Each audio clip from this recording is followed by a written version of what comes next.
গ্রামের ভিতরে এত সুন্দর রেস্টুরেন্ট ভাবা যায়।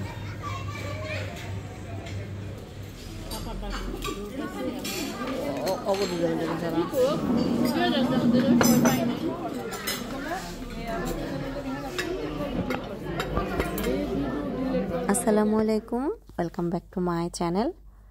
কাছে কিংবা দূরে, দেশ এবং দেশের বাইরে যে যেখান থেকে বসে আমার আজকের ভিডিওটা দেখছেন, আশা করছি আল্লাহর রহমতে অনেক ভালো আছেন। আমিও আছি আলহামদুলিল্লাহ, আল্লাহর অশেষ রহমতে অনেক বেশি ভালো আছি। আমি টুম্পা আছি আপনাদের সাথে। তো দেখেন, আজকে হচ্ছে আমাদের রান্নাঘরের অবস্থা একদম খুবই এলোমেলো হয়ে আছে। এটা আসলে মূলত রান্নাঘর না, এটা হচ্ছে আমাদের বাড়ির একদম নিচতলা। তো আমরা সবাই হচ্ছে চুলা টুলা নামিয়ে নিয়ে এসেছি। আজকে আমরা নিচে রান্না করব বলতে দাওয়াত খাবো। আজকে হচ্ছে রাত্রেবেলা হচ্ছে আমার ননাসের বাসায় দাওয়াত। তো যেহেতু আমাদের বাসায় অনেক মানুষ আর ননাস হচ্ছে একটা, আমার ননাস আছে, আমার হাজব্যান্ডটা হচ্ছে 5 ভাই 1 বোন। তো বলে কি যে তোরা এত মানুষ একসাথে দাওয়াত খাইতে গেলে আমার অবস্থা খারাপ হয়ে যায়, আমি হচ্ছে রেস্টুরেন্টে খাওয়াবো। তো রাত্রেবেলা হচ্ছে আমার আপা হচ্ছে রেস্টুরেন্টে আমাদের দাওয়াত দিয়েছে। আর দুপুরবেলা আমরা জোর করে আপা থেকে খাচ্ছি যে না, আমরা সবাই মিলে কাজ করব, তাও আপনি দুপুরবেলা খাওয়াবেন। তা আপা হচ্ছে সব বাজার সদাই করে একদম নিচে নিয়ে এসেছে। তো এখানে আমরা সবাই মিলে হাতে হাতে কাজ করছিলাম যে আপা আপনার একা কষ্ট হবে, আমরা সবাই মিলে ডাল আর ডিম খাবো। তো ডাল আর ডিম তো শুধু খাওয়ায় নাই, আপা এখানে হচ্ছে আপার হাতের পালা মুরগি নিয়ে এসেছে বাসা থেকে। তো পালা মুরগি কষাচ্ছিল আর হচ্ছে ডাল, আলু ভর্তা, তারপরে হচ্ছে আপনার ডিম, এই সমস্ত আর কি টুকটাক খাওয়াবে আমাদেরকে। তো আমরা সবাই মিলে এখানে হাতে হাতে কাজ করছিলাম। আপা হচ্ছে মুরগির মাংস রান্না করতেছিল। আর আমার আপার হাতের রান্না কি বলবো, আলহামদুলিল্লাহ। আমার আপার হাতের রান্না আমার কাছে মনে হয় যেন অনেক মজা। আমার কাছে না, আমাদের শ্বশুরবাসায় সবাই মানে এত পছন্দ করে। আপা তো 5 ভাইয়ের 1 বোন, তার 5টা ভাই, 5টা ভাইয়ের বউ সবাই আপার হাতের রান্নার মানে কি বলবো একদম ফ্যান। যে আপা যেটা রান্না করে সেটাই মজা হয়, অনেক বেশি মজা হয়। তো আপা নিজের হাতের মুরগি এখানে রান্না করলো। তো রান্না করার পর আমরা ওই নিচেই সবাই মিলে একসাথে বসে খেতে বসেছি।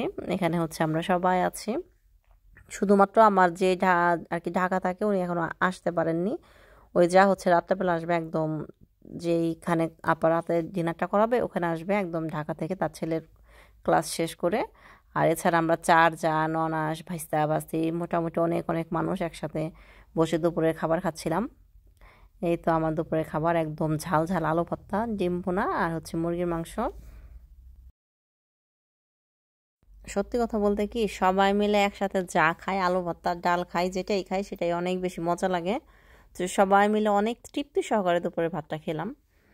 তো দুপুরে ভাত খাওয়ার পর কিছুটা সময় রেস্ট করলাম। এখন হচ্ছে বিকেলবেলা। আর আজকে হচ্ছে আমাদের হচ্ছে ঢাকা থেকে কিছু ফার্নিচার আসবে। আমাদের গ্রামে হচ্ছে সোফা সেট আছে কিন্তু কম। তো ঢাকা থেকে কিছু সোফা আর হচ্ছে আমাদের একটা রুমের কিছু ফার্নিচার আনবো। যেমন একটা রুম আছে গেস্ট রুম, ওইটা হচ্ছে আপনার একটা খাট, একটা আলমারি, একটা ড্রেসিং টেবিল, এই 3টা জিনিস আসবে। আর হচ্ছে ড্রয়িং রুমের জন্য সোফা আসবে। তো সেগুলো চলে এসেছে। তো মোটামুটি সব কিছু খালি করেছি আমরা, এই দেখেন ড্রয়িং রুমটা সম্পূর্ণ খালি করেছি। আর এই যেগুলো হচ্ছে আমার আগের সোফা। আসলে একটা সময় ছিল ঘর সাজানোর অনেক কিছু কিনতাম কিংবা অনেক শখ করে ঘর সাজাতাম, কিন্তু কাতারে সেটেল হয়ে যাওয়ার পর থেকে না, বাংলাদেশের ঘরে আর তেমন কিছুই কিনা হয় না। সত্যি কথা বলতে যতটুকু প্রয়োজন অতটুকুই করা হয়। আর দেখা যায় যে 2 বছর 2.5 বছর পরে যাই, আবার তালা মেরে 1-2 মাস থাকে, তালা মেরে চলে আসে। এই জন্য না কোনো কিছু কেনার আগ্রহ হয় না, কিন্তু লাগে আসলে আত্মীয় স্বজন মেহমানজন আসলে ঘরের মোটামুটি সব ফার্নিচারই লাগে। আমি বুঝছেন এত শখ করে এত সুন্দর সুন্দর পর্দা কিনেছিলাম, কিন্তু সেই পর্দাগুলো খুলে রেখেছি। আমরা থাকি না, তো দেখা যায় কি আপনার ইঁদুরে কেটে ফেলে পর্দা, তারপর হচ্ছে আপনার বিছানার চাদরও অনেক সময়। এবার যে দেখলাম যে আমার হচ্ছে তোশক আছে না, তোশক, জাজিম তোশক যেটা, সেটা ইঁদুরে কেটে ফেলেছে। ইঁদুরে কাটছে নাকি সে কাছে জানি না, কিন্তু অনেকখানি কেটে ফেলেছে। এজন্য এখন আর কোনো কিছু কিনতে ইচ্ছে করে না, কেনার আগ্রহটা আস্তে আস্তে কমে যাচ্ছে। তো মোটামুটি ফার্নিচারগুলো সবগুলো গুছাতে পারিনি, মোটামুটি গুছিয়ে তারপর চলে এসেছি রেস্টুরেন্টে। এটা হচ্ছে আমাদের গ্রামের একটা চাইনিজ রেস্টুরেন্ট, শাফিন্স রেস্টুরেন্ট। তো এখানে হচ্ছে আজকে আমাদের ডিনারের জন্য আগে থেকেই বুকিং করা ছিল। তো মোটামুটি আমাদের অনেক আত্মীয়স্বজন এখানে এসেছে। তো যেমন আপাদের হচ্ছে বিয়ে বাড়ির মানুষ বলেন, আমাদের বাড়ির মানুষ বলেন, অল্প অল্প করতে করতে অনেক মানুষ হয়ে গিয়েছে। তো আগে থেকে বুকিং দেওয়া ছিল, তো আস্তে আস্তে সবাই মিলে আসছে। আর ভালো লাগলো জানেন, অনেক দিন পরে না অনেকের সাথে দেখা হয়। যে এমন ছোটোখাটো যে ফ্যামিলি যে প্রোগ্রামগুলি, এগুলোতে আসলে দেখা যায় কি একজন আরেকজনের সাথে অনেক দিন পর দেখা হয়, কথা হয়, তখন খুব একটা ভালো লাগা কাজ করে। তো সবার সাথে দেখা হলো, আর বাচ্চারা তো মোটামুটি অনেক খুশি। দেখেন গ্রামের মধ্যে না খুব সুন্দর, রেস্টুরেন্টের ভিউটা খুবই সুন্দর। এটা হচ্ছে আমাদের দোহার, হচ্ছে আপনার শ্রীনগরের ওদিকে। যারা দোহার এদিকে আশেপাশে আছেন তারা তো মোটামুটি সবাই চিনবেন শাফিন্স রেস্টুরেন্ট। এর আগে একদিন ঢাকা থেকে আমরা গ্রামে যাওয়ার সময় মাঝখানে হচ্ছে ক্ষুধা লেগেছিল, তখন রাত্রেবেলায় রেস্টুরেন্টে আর কি নেমে আমরা হচ্ছে একটা প্লেটার খেয়ে গিয়েছিলাম, যে চাইনিজ প্লেটার থাকে না, সেই প্লেটার খেয়ে গিয়েছিলাম। তো সেদিন না অত একটা মজা লাগে নাই, সত্যি কথা বলতে একদম অনেস্ট রিভিউ, সেদিন অত একটা ভালো লাগে নাই। কিন্তু আজকে আসার আগেও ভাবছিলাম যে সেদিন যেহেতু খাবারের মান ভালো ছিল না, আজকে হয়তো বা ভালো লাগবে না।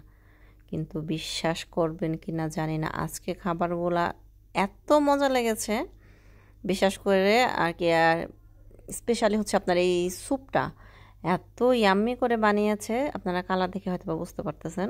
আর যেহেতু আগে থেকে অর্ডার দেওয়া ছিল যে আমাদের এতগুলা প্লেট লাগবে, এই আইটেম লাগবে, ওই হিসেবে আপনার হচ্ছে অর্ডার দেওয়া ছিল। তো ওরা হচ্ছে ওইভাবে করে একদম স্পেশাল করে বানিয়ে দিয়েছে, খুবই মজা লেগেছে। আসলে গ্রামের রেস্টুরেন্টে যে এত সুন্দর খাবার পাওয়া যায়, আসলে আমাদের দোহার থানাটা না দিনে দিনে এত মানে উন্নত হয়ে যাচ্ছে যে ঢাকার মধ্যে আর দোহার ইসের মধ্যে কোনো আমি পার্থক্য দেখি না।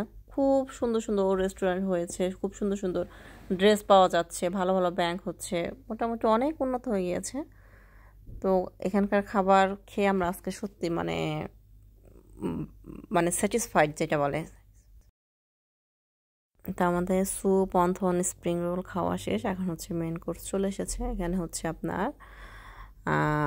আম এইটা কি বিরিয়ানি যেন বললো, আফগানি বিরিয়ানি বললো না, আফগানি বিরিয়ানি বলেছে, আফগানি বিরিয়ানি, চিকেন ফ্রাই, ডিম, সালাদ, মেন কোর্স চলে এসেছে, সাথে তো পানি, পেপসি আছেই।